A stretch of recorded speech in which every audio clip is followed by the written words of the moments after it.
Close meeting. Oh.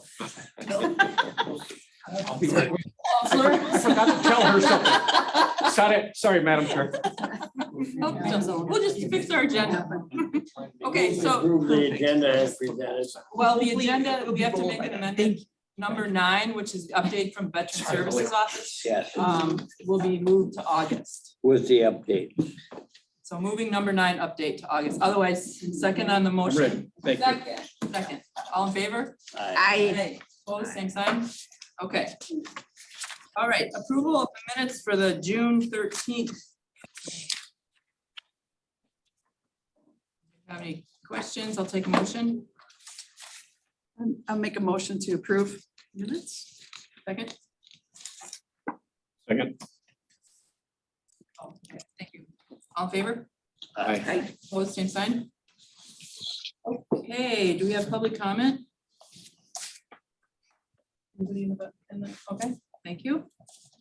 I'll also note we have Dr. Lagus on Zoom. Hello. Hello. Receipt of information from supervisors not seated on this committee. Nobody's here. And number 6 is the Amory Water Advisory Update. So you had requested this? Yeah, 'cause I had some Because- questions that I couldn't answer and I thought, I'm not even gonna try. So give us an update. Okay, so what was the date of that? Brian, we had Brian come in, he was involved somewhat. I think we received a notice from the DNR. It was a Friday, Yeah, I think it was around the 26, end somewhere. of June. Yeah, it was end of June. And so we just, our department, health department receives a courtesy notice that there was a water boil advisory put in place for the city of Amory. So we send that to our experts upstairs, and that would be Brian and Jake. Really, we were just partners in offering mutual aid to Amory. If they needed any assistance, I can have Brian talk a little bit more about like why this would be a serious concern that they needed to address and how we worked our way through it with the city. Sure. So in our office, we deal with the non-community wells, the transient non-community. So that'd be like churches, things like that. We test their water. The municipalities are more of a community well that they deal directly with the DNR. So we really are hands off with the municipalities. So the testing that's required for them for bacteria and nitrate, I believe is a couple times a month, depending on the municipality and the size. They also test for other things, and they usually use Colfax or commercial testing labs for that. And they have somebody that picks up the samples. So we never get the results from community wells as far as if the sample is good or not, or what the levels are. They deal directly with the DNR with that.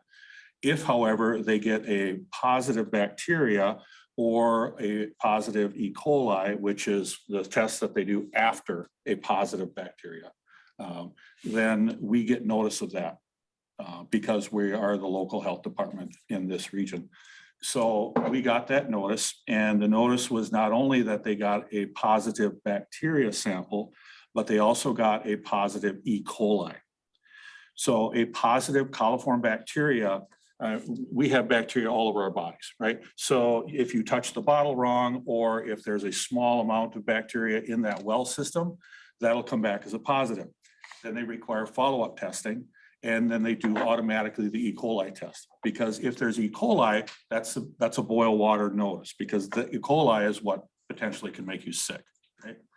So they had a positive, and the DNR, when you get a positive E. coli, the first one, it has to be verified by a second test before they initial or send out a full boil water.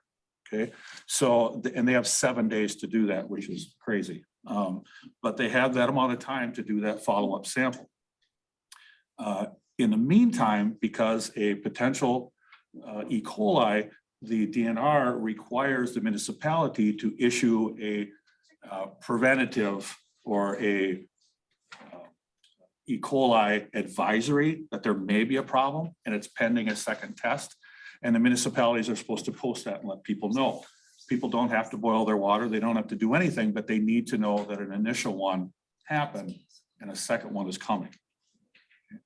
So once we got that information, we started to get the phone calls out because they put out that information on social media, I believe, and I think they did some emails to some of the businesses in town as well.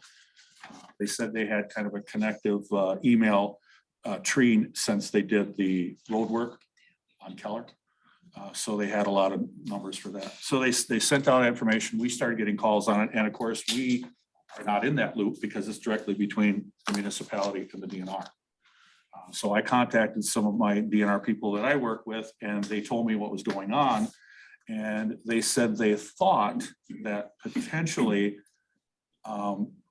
Amory had switched to a new lab, not using Colfax, using a lab that I believe was in Marshfield. And the person that picked up the samples picked up the sewer plant samples as well as the water samples, put them in the same cooler. Instead of ice packs, they were using cube ice, which made a slurry slush in there. And they got sent to the lab and they immediately got bad samples. So this was pretty much at the end of the week. And now we've got a weekend going. And we started getting information from the hospitals and from Golden Age. And they were asking, what do they do? What do they do about water? Do they boil? You know, the hospital was immediately proactive. They started to postpone surgeries. They ordered a pallet of water in from someplace. Big deal for the hospital because they can't take a chance. A potential E. coli, whether it's confirmed or not, they're not taking a chance liability wise. So the time started to click. The money started to click of all the money being spent on this. And now at that time, we do have a lab now in the health department where we can test for bacteria and nitrate. We're doing it with our transient non-communal wells, and we open it up to the general public July 1st. So we offered that we could get a test. We could come in and read it on Saturday because there's a 24-hour incubation period to get the sample. And we would give them the results sooner than later.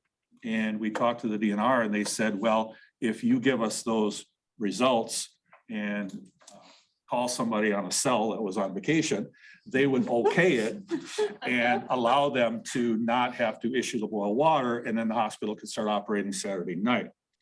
In the meantime, Amory had personally driven their follow-up samples to Colfax that afternoon on Friday. To their old lab.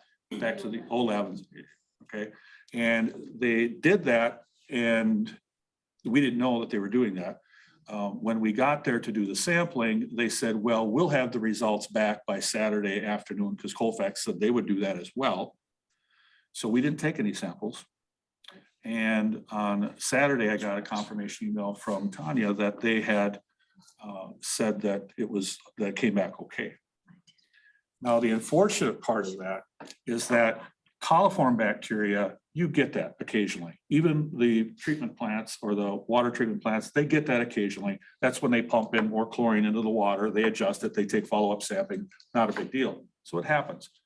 The bad thing is that once they got a coliform that was positive and an E. coli, those tests that they took to Colfax, if any one of those, I think there was 5, if any one of those would have come back positive for coliform and not E. coli, it would have still pushed them into an immediate E. coli boil water. So they were really on the edge of something horrible happening, because then they would have to treat it. They would have to get 2 samples, wait at 24 hours to get 2 more before they could even come off that E. coli boil water. So the concern that I had was that what kind of emergency plan do our municipalities have in place to deal with this? Because if they would have had to go on boil water for at least 7 to 10 days after that, even though the E. coli came back negative, it would cost a lot of money and time and be a game changer for the susceptible population facilities, for the hospitals and everybody that lives there. Do we have any idea how much the hospital had to suddenly spend? They haven't said anything. I know that they were notified by the DNR person Saturday night that they could resume operations, and they would do follow-up testing after that. There was a hot wash last week. I was on vacation. Tanya went to that. So, yeah, Helen. we asked Lisa McMahon to assist in an after action plan. So what do we do now that this has happened? It's really a chance for people to get to the table and talk about what went well, where are areas of improvements, so that the next time it happens, we're more prepared. We did that on Wednesday, I believe, of last week. It went well. The city has, I think they are in the process of having their staff trained for incident command, so they can activate if needed. They're working on their emergency plan. I think they're gonna try to get a couple of sample plans from other municipalities for when this happens. I felt like it was a very productive meeting. We were good partners in it, and I think they were very appreciative that we had Lisa there and our public health, and that, you know, we were offering to support them. So, yeah, it was. So you had this follow-up action plan. What is our role in an emergency like this? If Amory had to go on to a boil water lockdown, do we step in and take over, provide, or what is? We just offer mutual aid at that, you know, how can we support them? It really is their, and I think they would work more with Lisa McMahon. So then why did we have a follow-up analysis of our action when we're not really the I think it center? was just for the good of the public and wanting to improve whatever process they had. Yeah. And it's just good partnership. Oh, to with them do. you did it. Yeah, With yeah, Amory. yeah, yeah. Mhm, yeah. Well, the whole thing was a false alarm, wasn't it? Kind of, I mean, it definitely, I think there's some good in it, that it brought to attention the fact that, you know, they really need to have that emergency plan in place. You know, some type of structured communication was a big thing in this. You know, how do they communicate, and just laying all that out so that if it does happen again, it works real smooth. Well, I think I reached out, Madam Chair. Oh, sorry. Go ahead. No, go ahead. I think I reached out, did I reach out to you or I reached out to somebody? I was on vacation, and when I received that first notification, I was, we had one and I managed it. And, you know, that was kind of the first thing in my head. It's like, who's handling that? Who's handling the samples? Why are they handling them? Where are they going and doing all that? Because in the notification letter, they were already root causing it. Did you And they notice that? shouldn't have been at that Yeah. time. And that's part of, And that's part that's of the what you need to- communication that Yeah, what not to say yeah, and what to say. right. You don't kind of like come up. Who with, says "Yeah, it? We got this, and you know, our root cause is that the sampling lab screwed up. And I think they How were do you just know trying that at to this calm, point? I think they were trying to calm people, Right. but yeah, we would. My partner was in, Shelley was in the golden Yeah. age. And they went around room to room and warned everybody, and she called me and I said, I don't believe this. I said, don't get excited till they have another test on this. I remember that this has happened before, and I didn't think anything would go that wrong that fast. It just didn't add up. So our tree, our Madam public Chair. work, oh, sorry. I just have a comment. Yeah, no, take time. I'm wondering, in your conversations and your follow-up, the lab technician, the lab person, what's the follow-up or, you know, training or whatever for that particular sampler, that particular lab? I mean, that's pretty poor technique. You might have some information on that. Yeah, so the DNR is doing an investigation into that lab in Yeah, Marshfield, but that's all they'll tell me. Okay. And the village or the city switch back to commercial testing labs. So they're going back to Colfax. Yeah. Yeah, I believe so, and I think they said that we would be their backup lab if they had any positive samples and they needed them faster, that they would come here. They send a lot of different types of tests in, so they prefer to use the least amount of labs possible, right? Right, because they have to test for other things besides bacteria and nitrate, and that's all we can do. Colfax had testing labs way back when I was in high school in the 50s. Yes, they do. Yeah, they've been around a while. We sent our milk samples and stuff to Colfax. Yep, they do food and water. Well, I'm a little surprised that the treatment plant doesn't test their own. They're not allowed to. Because it's a conflict of It's a interest. conflict. They Yeah. could be testing bottled water. They can't do We that. don't know. Of course, they could take samples that way anyway. We don't know. But the lab itself has to be an accredited lab, a licensed and Objective third. non-objective. Yeah. And the other thing quick too, when we talked about our role in this, keep in mind too, that we license and inspect the restaurants, the hotels, the motels, the tattoo, body, everything in Amory. And a lot of questions start coming from the restaurants as to what does this mean for us? And that's when we would have to step in and order them to not use the water for public consumption at those licensed facilities. So we need to be in that loop as well. Can I ask you about the opening up to the public? What does that mean? Can just the general public bring you a sample? Yes, now they can, as of July 1st. $20 for bacteria, 25 for nitrate, and Colfax has increased their prices quite a bit. That's kind of the reason that they went to the Marshfield one, because it was cheaper. They were trying a new lab, because Colfax just changed. So So how do people bring in? you just come into the health department, the front desk, and we have kits available, either bacteria or nitrate with the forms in them. Let's get those today. You'll So- get an email with your results. We're not, no mail-ins, no mail-outs. Yeah. It's all. you Monday, bring it Tuesdays, here, and we send you Wednesdays. The results. It has to be within the timeline, so all of the instructions are in the kits, right? Procedure, they're all on there. Okay. Been there forever. Okay, any other questions on this? Thank you. That's great. Thanks, Yeah, Brian, for that's coming. awesome. Maybe not Thanks, have- Brian. Maybe not talk about, maybe not use those plans for a really long time. You have Golden Age Banner update? Plan to fail. Fail the plan, plan to fail. Yes, Good Dana. morning. Hello, can everybody hear me? Good Yeah. morning. Good morning.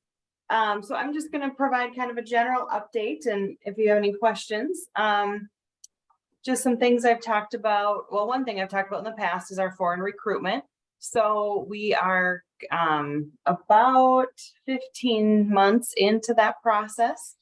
And it's still kind of clicking along slowly as these things do. About a month ago, we had interviews with 15 caregivers from the Philippines. And that's, of course, just another step in the process. And that doesn't mean we're going to get all 15 or 15 people at once, but it was really kind of an exciting step to meet face to face over a platform like this with these caregivers. And hear their stories and, you know, why they want to come work here and how excited they are for the opportunity. There's a visa retrogression right now, so unfortunately, the recruiting firm is pushing the timeframes out even further. So we're hopeful that, you know, there may be some legislation or something to help that move along a little faster, but of course, with that, my biggest concern is with housing. Once those people get here, we do have space on our north wing to temporarily house workers, but kind of that long term, I've been in contact a lot with Amory Economic Development.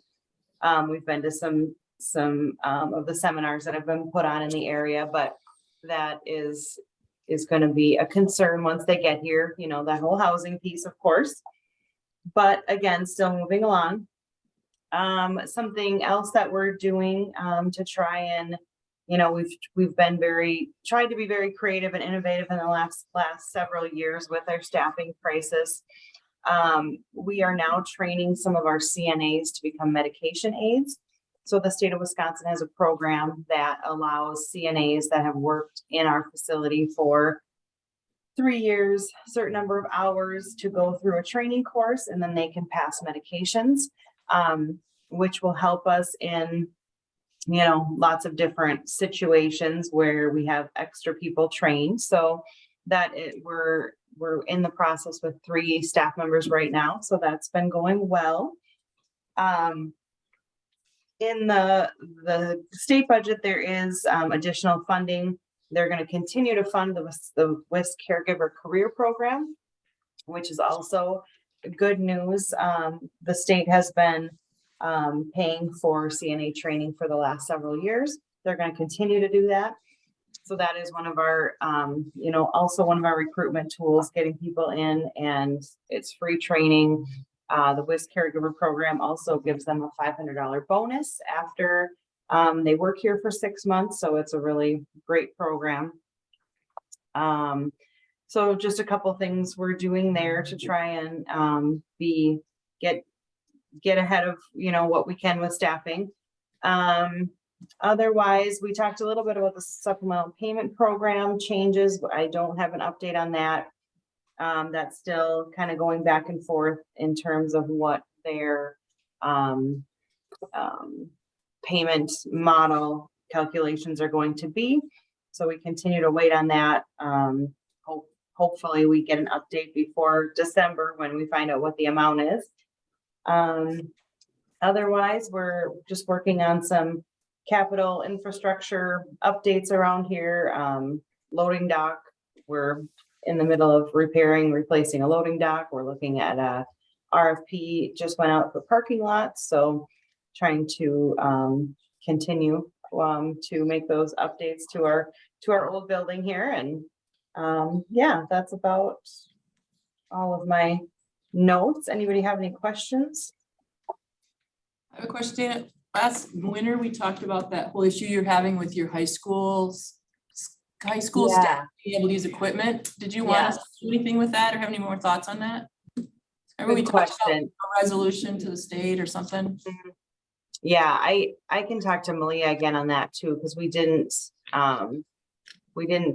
do that. So Well, if you don't, I mean, I'm not pressuring you at all. no, I If it's something know. you wanna do, but Yeah, it's still a concern, it's still a struggle that we have. So something that could definitely be looked into still.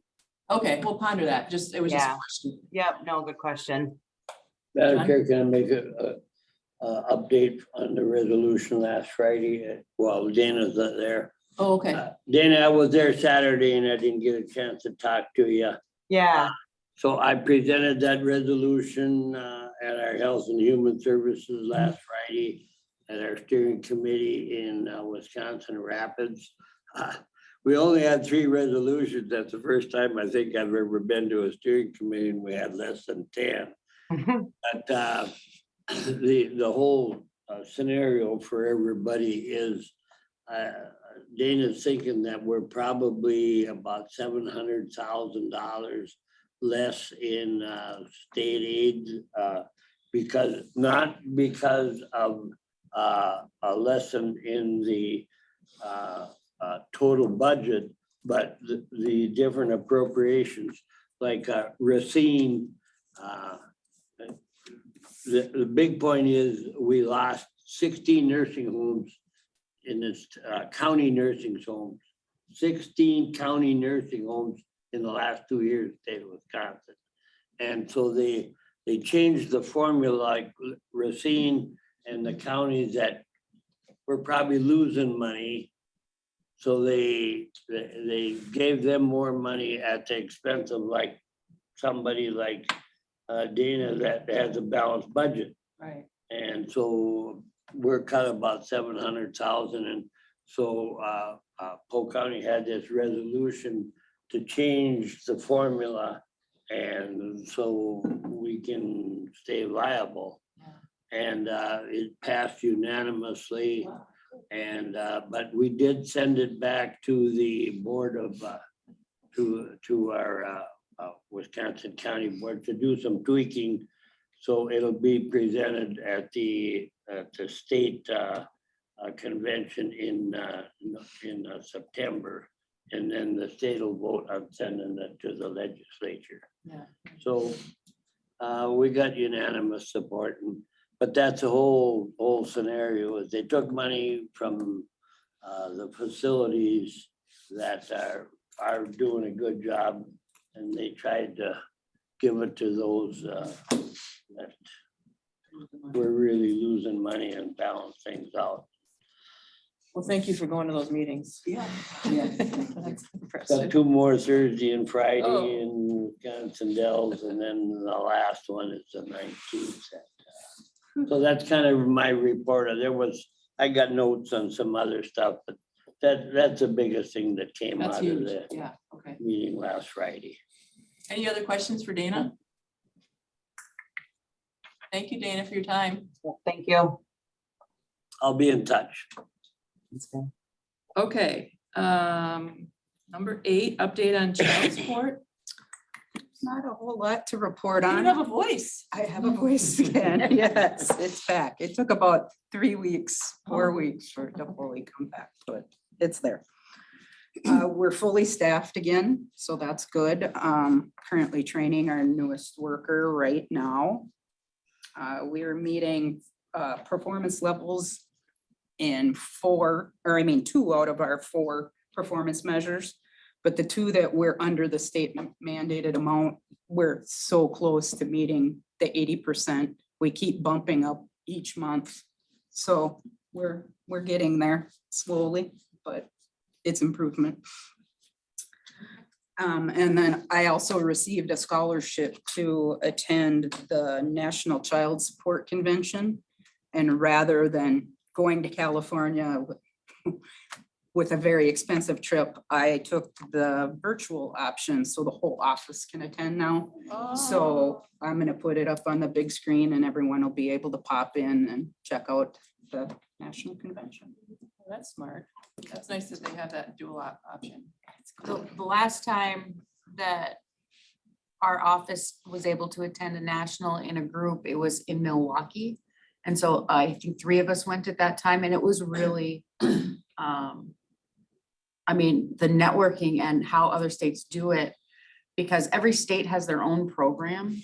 Some states, the child support is run by the state, not individual counties or anything like that. So every state is unique. Every state does things a little differently. And when we are dealing with interstate cases, you know, parents move here or our parents from here move somewhere else.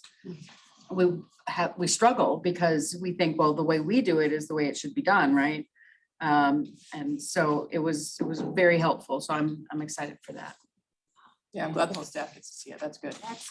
Yeah. Any other questions? Thank you. That's great. Okay. Can I make another comment? on You sure child can. support? That was the other second comment I had. Oh, okay. In the governor's budget, he had quite a substantial increase in child support. And the Republican Senate and House, they really almost what they say down there, they almost gutted it. And they've been hard on child support.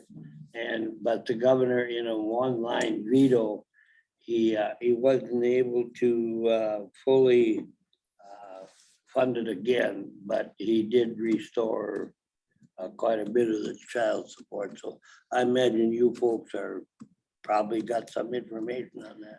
Well, it's interesting because with the Wisconsin Counties Association weekly calls and other meetings, we've asked that question because there was a chunk of money that was designated for child support, but it was overall in the state and it didn't say if it was going to actually be a pass through to counties or if it's going to be used by the trust fund in Milwaukee that processes payments or the state child support folks in their assistance of counties or overseeing of counties. I think that was another effort to kind of boost Milwaukee County.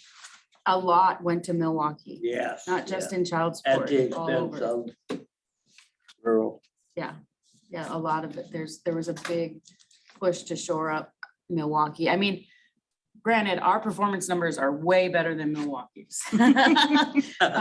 So there's that. I mean, maybe they do need more help because they do have such a large caseload that, I mean, right now we're running such a tight ship where if somebody isn't paying and it goes for 1 month, we're filing a contempt.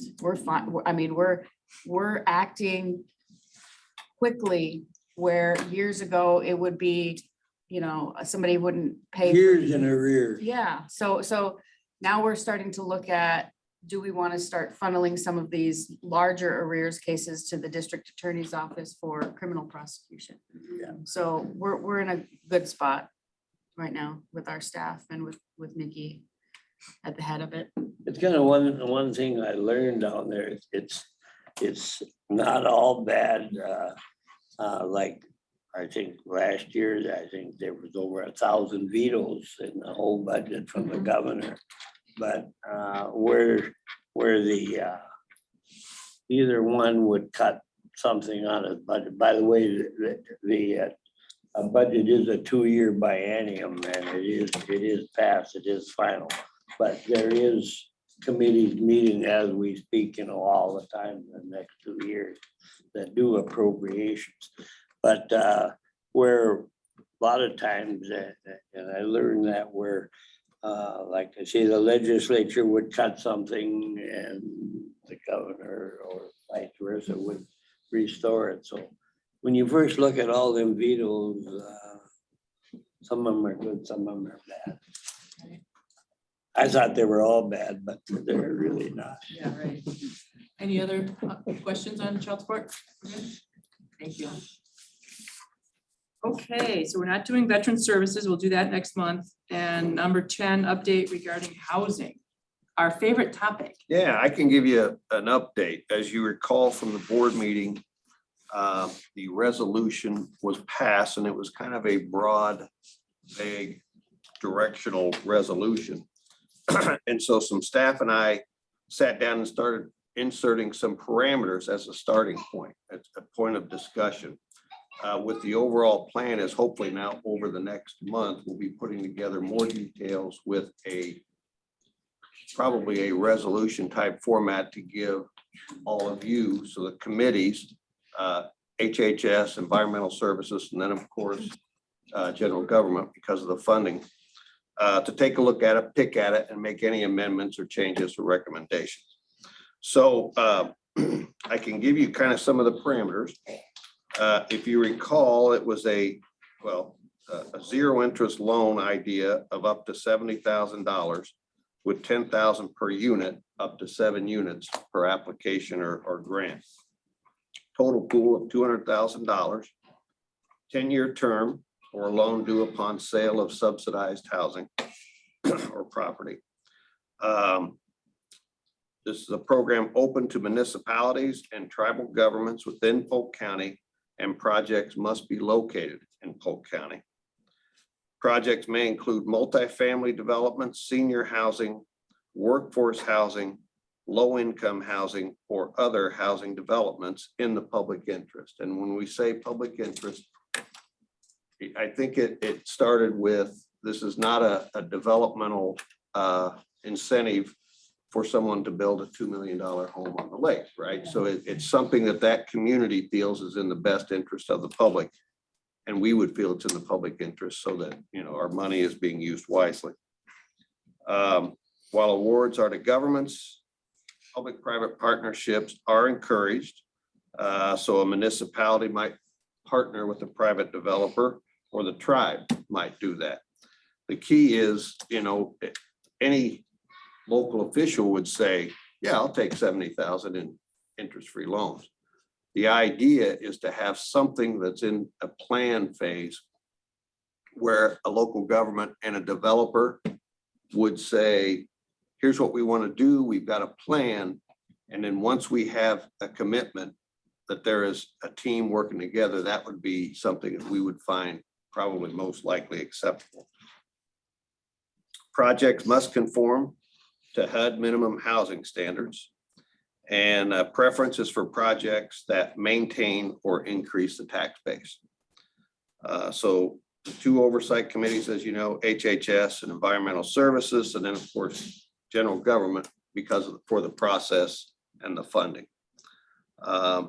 Projects, the initial process we've come up with, they must commence within 1 year of the award.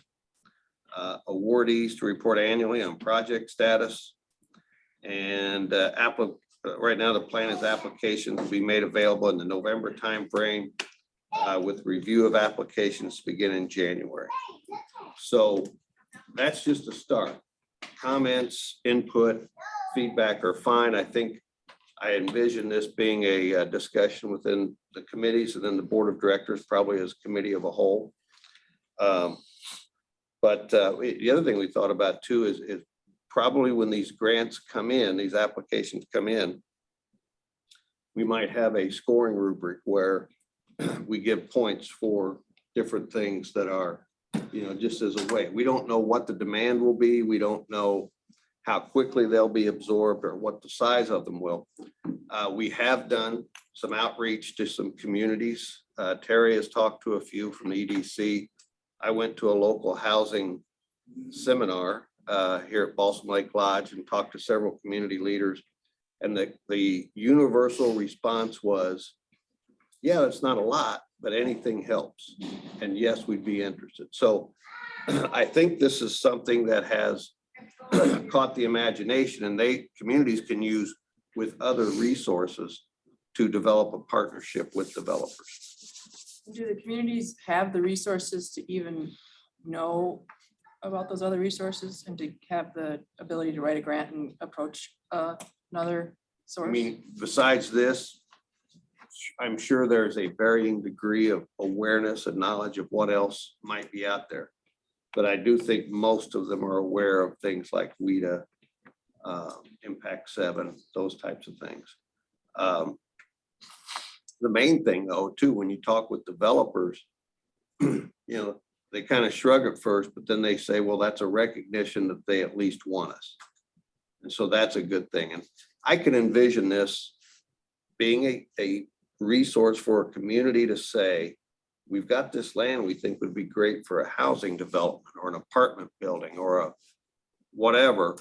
And then they turn around and ask that developer, why don't you look at it and pay for an environmental study, you know, do the plats and design. This would be something that might say, if you're serious, we'll take this, we'll apply for this money, loan it to you at 0 interest. So that, or that community could say, if they had the money, could say something like, hey, we'll give you this money if you'll do this. And if, but again, that takes a firmer commitment. And that's where we're not the people to do that, but the local entity would be the ones to do that.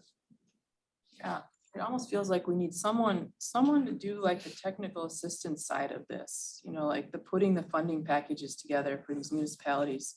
They might have the idea, they might have the vision, and they might want to do it, but how do you possibly put this package together when your only staff is clerk, but you have 10 acres that you might want to, I don't know. I think that's where we might, but maybe Amory's bigger. Yeah, they have, Anyway, John, did you have? I think they Yeah, have, John I'm has- sorry. I want to ask Vince, that lady in the meeting last night touched on some small units in Take Right Walls.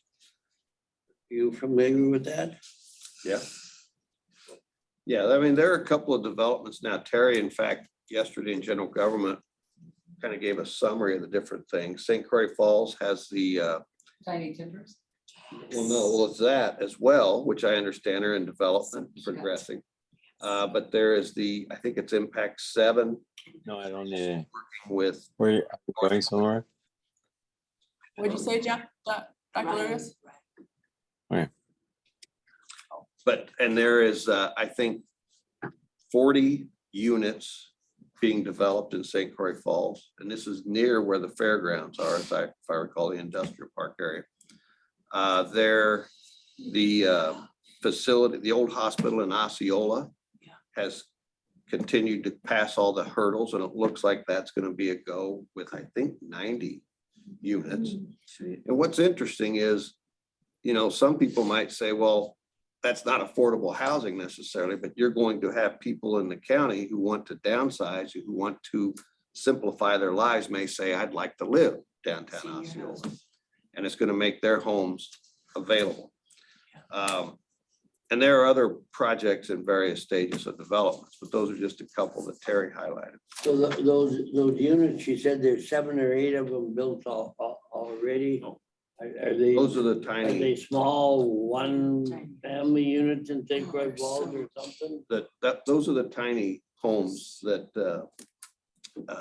have been discussed. That's the key word she said was, well, they're building these tiny homes. Right. And I think she said they've started 5 sites, and she thought that they had all already been sold, and there's interest in the others. And there's people living there now. It's a sustainable development. And it's You know, and- environmentally. One family I know is a family of 1 kid, one kid. but and a yeah, Sandra, what? go ahead. You know, as much as we sit here and think, you know, this is all go and and everybody should be behind this. That public meeting they had, not the last one, the one before, in Osceola, that's the only meeting that I've ever walked out in. Talking about the one in Osceola. In all my life. The people on River Street, and I used to know every one of them. And there wasn't one of them I know, and now I understand, I've heard that most of them are that's their second home, that they don't even live there. But I got up and said, hey, the sales tax and everything that we generate in places like this means so much to our county. So I have more or less spoken on behalf of the county, and I was probably the only one that didn't actually get booed right out of there. But they were so rude to everybody that was positive about how we needed this, and the old hospital site, which has been vacant for 15 years or so, well, since they built a new one, and you know, they're breaking in, and drug people are living in there and everything, and they gotta look at that, and still they don't want this new one in their backyard. I was just astonished, and they were so rude, I couldn't stand that. I walked out. And Yes, go ahead. as far as the process goes, if it's a simple process, they probably won't need to have help jumping through. Yeah. But we do have, No, our I process, mean, I'm not talking about our process, Oh. I'm talking about yeah, for the, putting the whole that's package what I mean, together. yeah. So we also have the economic development, You're fine. the West Central Wisconsin Economic Development, Right. and then our own local EDC, that are very familiar with all of those. And each community has copies of the housing study, which we did a few years Right. ago. And that discusses all the variety of resources. Now, Okay. in many cases, but here's the deal, and it's, you guys know, elections, people move on. Yeah. right. People change, new people come on board, and the familiarity with what's going on and what's happening may not be high. So it is important. I think, Amy, your point is well taken. When we develop this, we have an opportunity to market it, to put it on our website, and to communicate with all the local town boards and villages and so on. Because sometimes it just takes that little spark to say, hey, have you thought about this? Here's another option or a resource for you. So I do think, while this is not a county mandate type project, I think we can take a leadership role, because every village and city wants this. They just don't know how to do it. In some cases, some do very well. So we can just offer access to resources. Yeah, I think that's what I'm talking about. All right, Yeah. good point. Madam Chair. Go ahead. I just think the thing that jumps out at me with what's been said is if they had those startup costs taken care of, they could get the Yeah. ball rolling. Right. And if we could use the money even for that, you know, that would be. Yeah, it's good. Okay, anything else on that? All right, No. moving right along to number 11, budget updates, state and local. Thank you. Good morning, everyone. I'm here as your friendly local general government director to talk about budget a couple months earlier than last year anyway. Next slide, clear. Even one more. So we're going into budget season. I'm going to present to you sort of a mid-year view. Things are still subject to change, although a few things have been locked in very recently. I just want to preserve the right to come back to you later with some changes. That's all. So,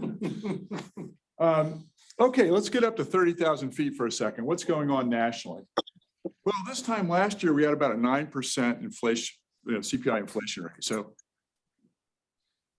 I don't know how you feel about the Fed, but our inflation rate's now sitting at about 5%, going down. Rates, I think they may go up one more time, not sure, but they've been in that 5% range now for several months. That's for lending money. The unemployment rate in May, I haven't got the June numbers yet, surfing at about just a little bit below 4. Importantly, still a job seekers market. There's 1.7 jobs for every person looking for work. So that means it's a very competitive job market. Statewide, and this was alluded to just a few minutes ago by Mr. Bonaprise, the shared revenue package has come in now. And what we've learned is there's $566,000 in additional shared revenue allocated to Polk County. Mhm. There are some stipulations around that. Yep. And John was mentioning these. If we look at what we offer as a county, there's basically 4 categories for us: public safety, infrastructure, courts, and transportation. So if we were to look at public safety as being the sheriff's office, infrastructure as being public works, courts as being courts, transportation, we're just getting going. But if we were to look proportionally, public safety would get about $250,000, that 566. Public works about the same. The balance would be for courts and transportation. Okay, public safety also include the work that public health does around. That's a great question. And that's, I feel like. Above the my work pay that grade this- to answer. What? Yeah. But corporate, yeah. Well, I'm just gonna say, every committee looks at me at this time in the presentation and says, Raise we their want hand. more for us. And it's the same thing I speak with my directors about is when we get into our budget meetings, we have to rise up and say, look at it not from just our division, but rather from the county perspective. So part of the process of the administrative form of government is for me to take all the input from the divisions and determine what's the best use of those funds. And then I present to you all, and you all get to make the final decision in the board meeting. Well, I would just argue in your meetings, just think of me as your little birdie. But public safety includes our work in public health around. Without a doubt. about- And- Yada, yada, yada. But we have not seen the parameters yet. CSD as a whole. We haven't seen the parameters yet and the criteria that is going to get passed down from the state. And there's a meeting being hosted by Andy Phillips to start to tease out this. And I signed up for it, and I presume some other folks in this room probably have as well. So that we'll all get the same information. Because they're saying, the state is saying public safety, infrastructure courts, those parameters are from the state. Yes. Correct. And WCA and Andy Phillips will help us understand what the stipulations really are. So we're hoping to learn a lot about that question. It's a very good one. Well, Leah, just put your nuance hat on when you listen to that for this part. Well, the WCA was basically at the table, as was the Towns Association when it came to hammering out this shared revenue deal. And so they already are in a position to have more information than we do. And I'm hoping we'll get some Clarification. answers. Don, that's on our agenda tomorrow is finance. And yeah, she's exactly right. The Towns Association and the Counties Association got together, and they're the ones that are trying to bring back this shared revenue. Now, this shared revenue comes out of the sales tax. That's correct. So our final sales tax figures, and that's why the legislature and that doesn't really want to give basic figures, because this revenue is going to come out of our sales tax, and they they like to designate every new money out of the sales tax money. What's wrong with the budget surplus, which is billions of dollars? Are we hearing anything? What's about wrong the with it? the statewide use of the budget surplus? Have we That's heard what anything? this is. That's for the shared revenue. Right. So, That's the budget It's not- surplus pool that's been there. okay. And this is. So it's not sales tax, not sales. tax. Well, sales tax creates a budget surplus. And this is theoretically in perpetuity, like this will be the formula that's used in future years. That's an important Based on the point. sales tax. This isn't a one-time deal. This is, it carries They want to over. make it sustainable. So, yeah, so the Okay, point I'm is the sorry. sales tax go down in the Okay. state, so does our share of the funds. Correct. So what's happening at the county level? Sales tax. We've been budgeting sales tax really conservatively, which is a good thing. It's meant that we've had budget surpluses the last few years. Because we're expecting a tougher budget year for 2024, we're taking a real close look at sales tax. Last year, we budgeted 4.4 million. That's for this year. For 2024, right now, sales tax running about 6 or 7% higher than last year. So we are in a preliminary way modeling an extra $400,000 coming into the budget from sales tax. So instead of 4.4, 4.8. Other contributions to our funding picture, we get some additional money if things get built in our county. We're imagining that's going to be about the same as 2023. That was about 313,000. That's all pretty good news. Healthcare, we had a really bad plan year in 2022, about $1.5 million more than anticipated in terms of expenses paid out for healthcare to our employees and their families. Our actuary is saying, and we're experiencing a 2023 that's very, very similar. So we're expecting this to be a tough year healthcare wise. And the actuaries are saying, don't expect anything different in 2024. They're talking about a nationwide increase of 7% in healthcare expense, and it's been pretty flat the last couple of years. So that's an interesting jump. The folks that we consult with say expect departmental expense for healthcare to be up about 10% for next year. I'm sorry. Yes, The healthcare piece, what'd you say? $1 million over? $1.5 million. We're self-funded. Yeah. Yeah, I know. Yeah, right. So what does that mean, really? So I mean, here's how it happens. So we have what, yeah. You had reserve. So we have what's called a stop loss. Yeah. So any claims over $200,000 for an individual plan member are covered by that extra insurance policy. What we had was a really big increase in payouts from about 35,000 per plan member to just under 200,000.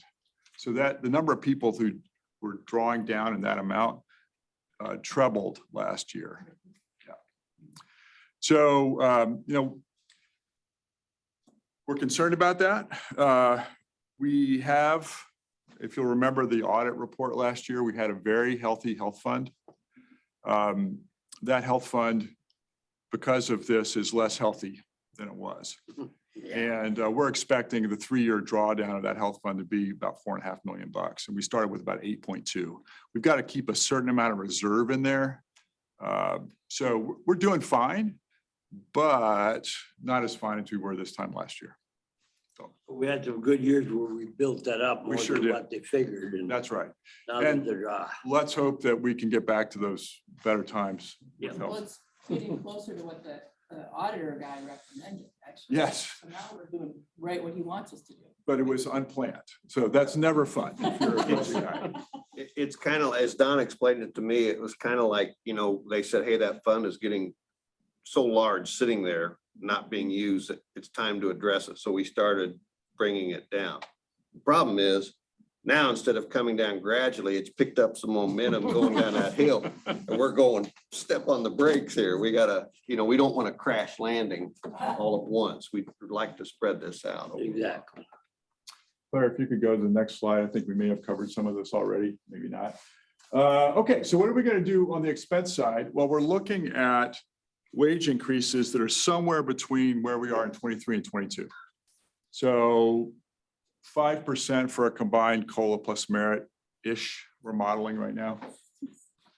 We've got this wage study underway, looking at every job category in the county and how that sits relative to external competition and whether there's parity internally. We're imagining that's going to contribute to some budget pressure, and we're currently reserving about 2% on top of employee expense to cover the most significant issues that wage study reveals. We know that the benefits, because of the healthcare costs, are going to be higher in 24. On the non-employee operations side, we are asking departments to flatline their budgets, and in an inflationary economy, in real terms, that's a decrease. And define that for me, please. So if we budgeted for. No, I mean, I'm sorry. Yep. I'm sorry, the operations, not Oh, employee. non-employee operations. So, Define there- that part. so it's the light bill. The light bill, Oh. yeah. Oh, You know, what we okay. spend on gasoline. Okay. Purchase services, Yep. mandated services. All right, So if we give Tanya $100 last year and give her the same $100 this year, because of inflation, she's got 6 or 7% less to spend in real terms. We've got all the department requests and division requests in for capital. And right now, those new funding requests are somewhere between 1.6 and $2 million, depending on high-low. So it's going to be an interesting budget year on the expense side. I think we covered most of the revenue, but let's look at the next slide too, Claire. Mentioned the 566 sales tax we mentioned. Levy we mentioned, that's from the net new construction. Right now, we're modeling no dollars coming over from the general fund to support operations. So if we were to change that, we would be taking from our savings account to pay for the current year, which no budget manager likes to do. One last thing. No, I'll take questions. Our advisors at PMA remind us that we've got about $1.8 million in bonding capacity that would have no impact on the levy. So we can borrow up to 1.8 million at current rates to fund capital projects, as an example. It would not impact the levy. So that is something that we will be looking at. And there's some pros and cons, but Can we use that mechanism to help the departments not have to take a zero flat, going back to 5 and use it as a flat, Hope not. you know, to adjust for inflation? Also adjusting for the wage increase too, that And you never don't want had to to do before. borrow for operating. generally speaking, it's tough to, want to not borrow Why do for. you want to borrow for operating? Because then you'll just keep Kinda going in further and Yeah. further in debt. You borrow for one-time expenditures, that's why Oh, capital. I see what you're saying. Yeah. Oh, I get it. So, capital's anything that lasts more than 5 years or costs more than $5,000 counting here, so. Any questions about the budget? Don, what are some of the big capital expenses that you're looking at? Well, there's, we have expenses related to vehicles. We have buildings across the way that need a new roof, a new chiller. Yeah.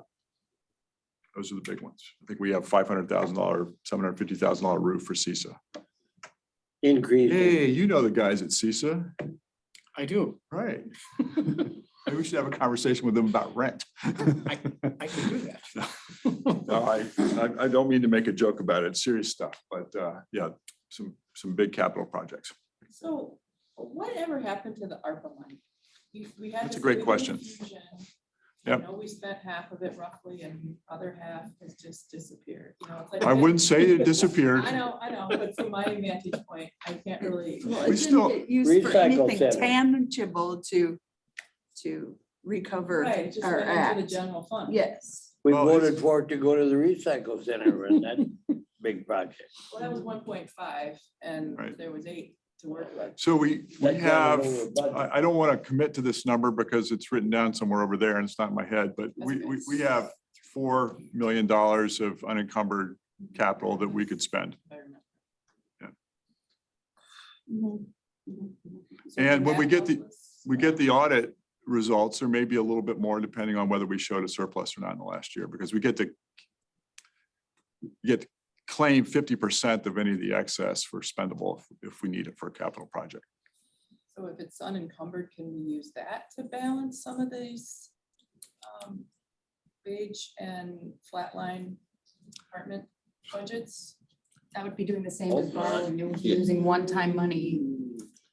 What our goal is to come in with a balanced budget, meaning we take all our revenues and then we put our expenses together. Now, it creates a bad trend when you start saying, hey, we're balanced, but to be balanced, we got to take $1 million out of the general fund.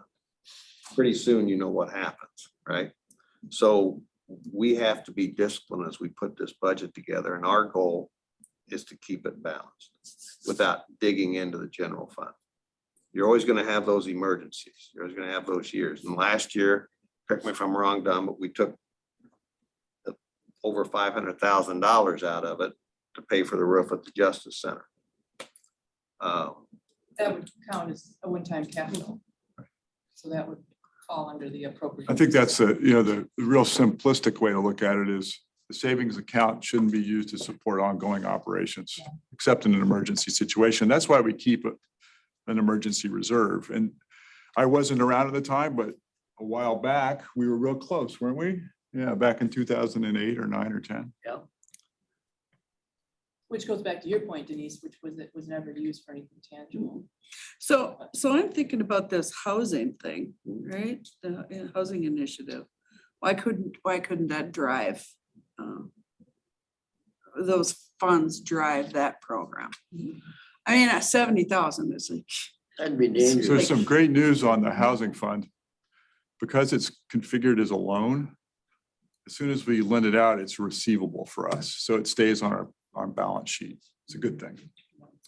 The other thing about that housing thing is $200,000. Again, it's not a county government function, right? But what we're doing is trying to come up with a way to support. Let's say that it takes off, and let's say we have 2, 3, 4 communities take advantage of it, and that $200,000 gets used up. Again, because it is a loan, then we could come back to the board and say, do we want to set aside another 200,000 or whatever to support others? So not only is it a loan, but we hope that it enhances the tax base, the workforce and all that. So it's a win-win if we can target this and get it going. It'd be nice to think of it, I've been thinking of it like a pilot project Yes. to try and work out the kinks without a huge pile of money and learn from it. And then take what we learn, and if it's working well, figure out how to make it work better and then fund the next chunks. Because it does feel like it's a tiny, tiny drop in the bucket. But it does feel like that would be a really nice use of our power and money as a county to solve this thing that is a bugaboo for Golden Age Manor and for any business or the whole tax base just getting old and dying. Sorry, but it's, new people moving in, all that. So Madam Chair, if I can make a comment, I mean, there's probably 5 big things that we automatically are gonna increase every year that we have to meet before we talk about these other things, like the highway department, that, all the roads are the oil and he has to order some new vehicles and everything, and those are our first commitments that we have to make is the highway and the jail, the law enforcement. Those are the big things that we concentrate on this budget here, and those we know are fixed increases every year that are really substantial. That's our first responsibility.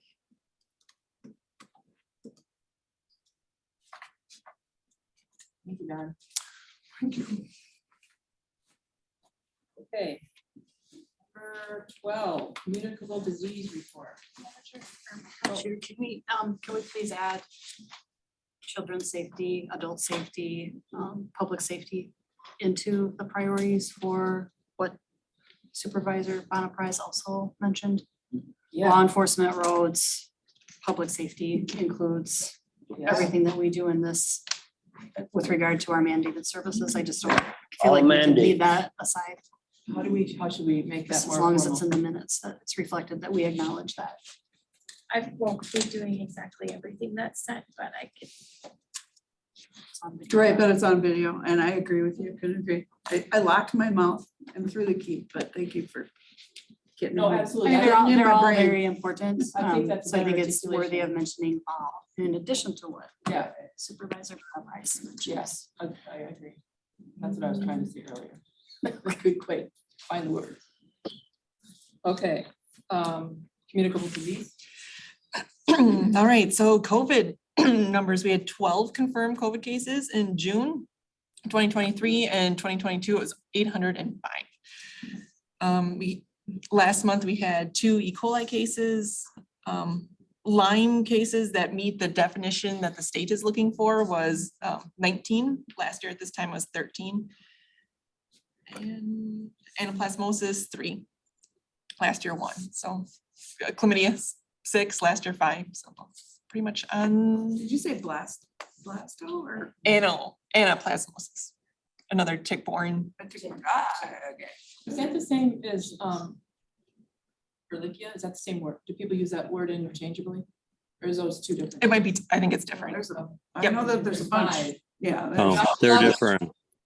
Okay. Yeah, Ehrlichia, I won. So total tick-borne 24 confirmed cases based on the definition of the state.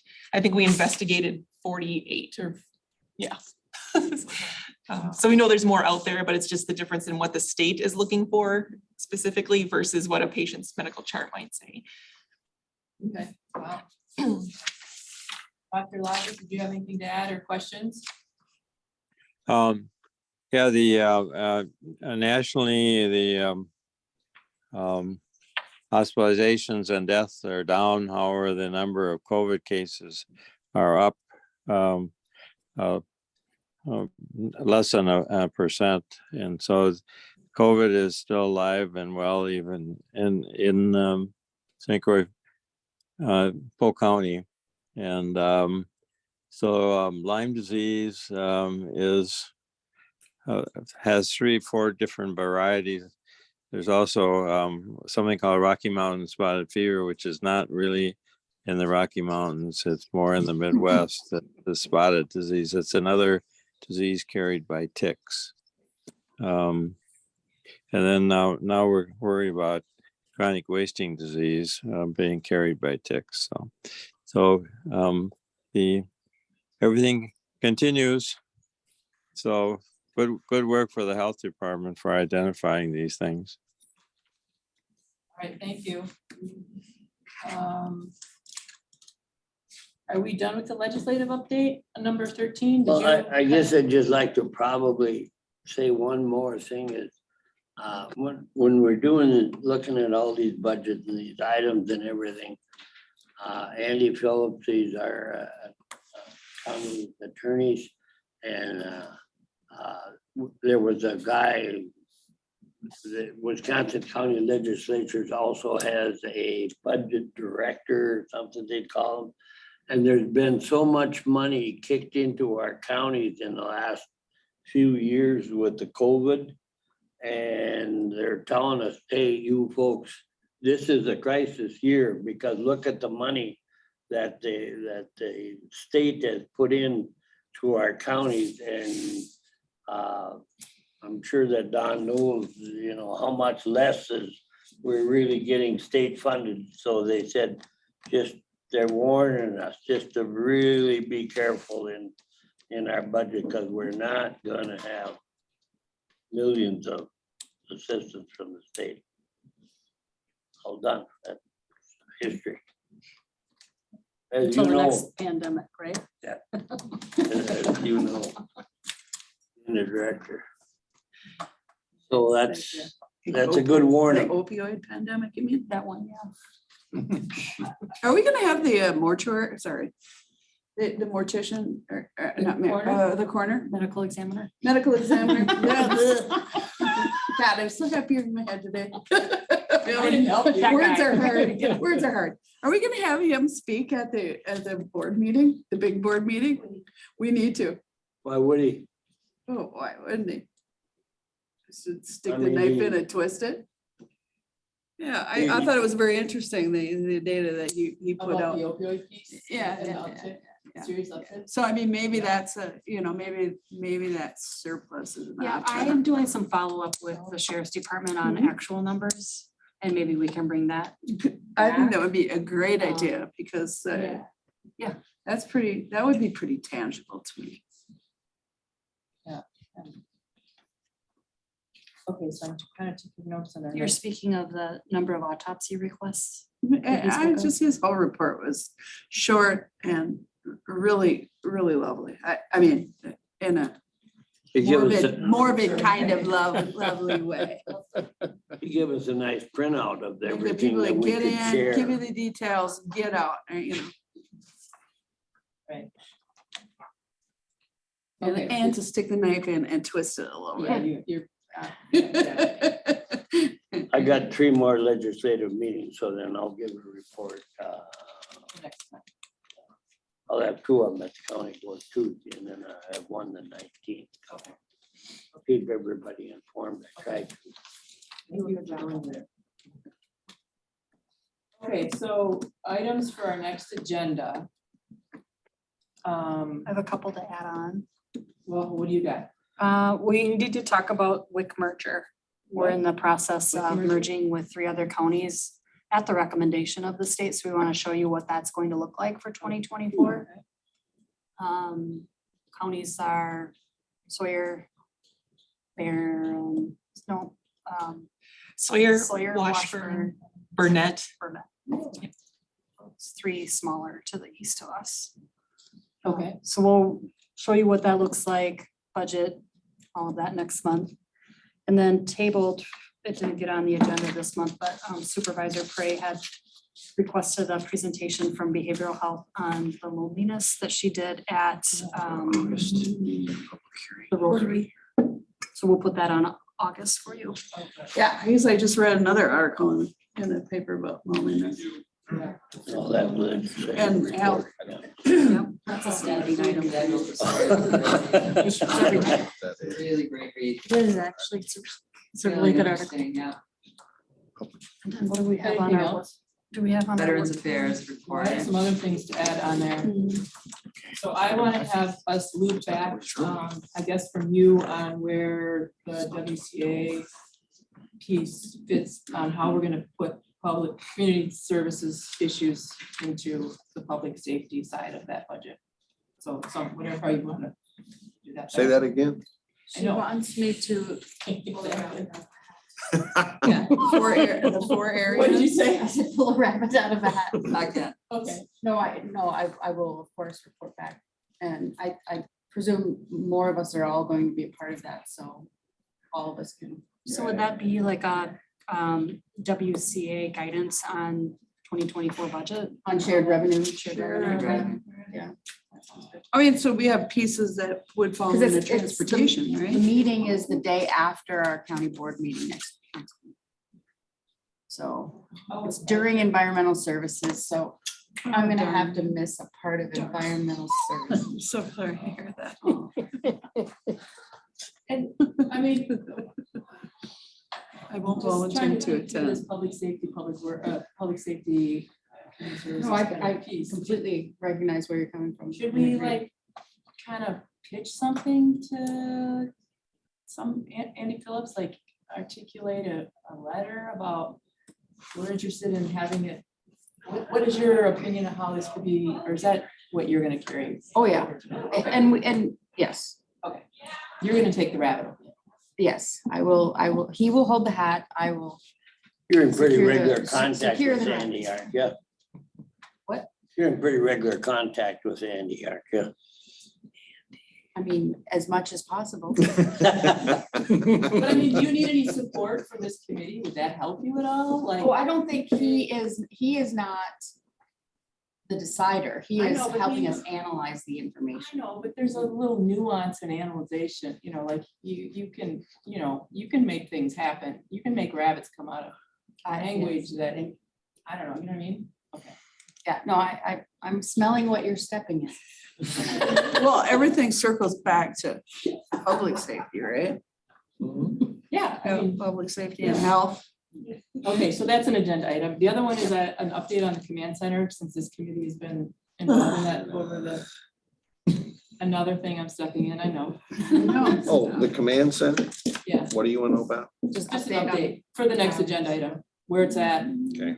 what public health, How many do we have? Do we get a tour? how many do we have? What's Can their we take fleet it to size? Getting a tour. Sorry. When's the first open house? Does it have a thing on the top of it so we can get a good view?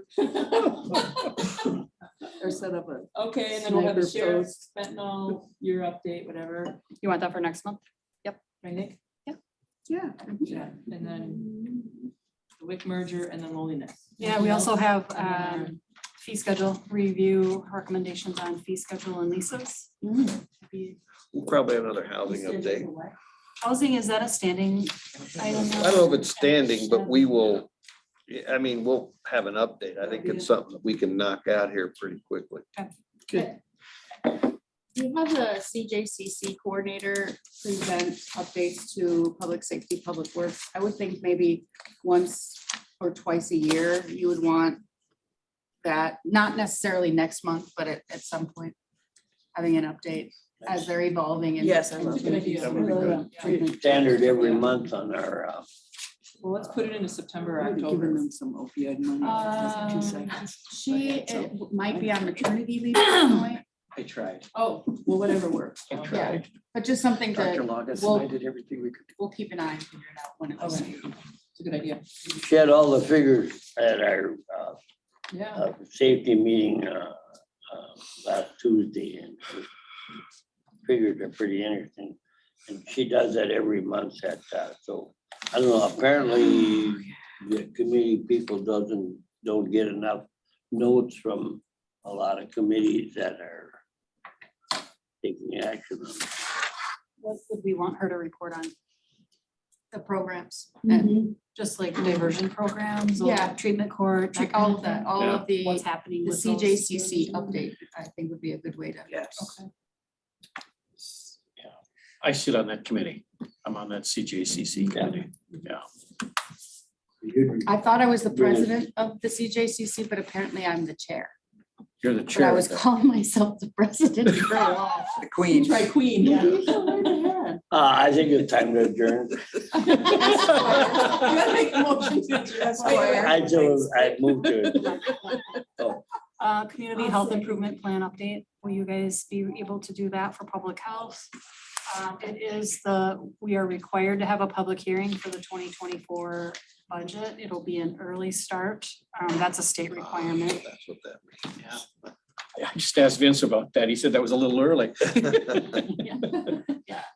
So we'll start at 8:30 then. It's a half an hour. 8:30. Yeah, that's in August, isn't it, Yep. that requirement? And then a program review to be determined, but we have a pretty hefty, we've got the loneliness, the opioid. So I don't know if we need to do a program review. We can move that. All the committees don't have a public hearing on the budget, so do No, they? it's a statutory requirement for this, Statutory for the this. Human Services Board. Is this the only one that's statutory? Yes. That's just because I'm not familiar with it. We're special. We do that every year. Yes. Yes. Nobody. Yeah, August 8th. It's August 8th, yeah. Okay, are we done? Motion to adjourn? We have, And are we done? all in favor? Aye. Next time, next. Adjourn. Oh, is that yours?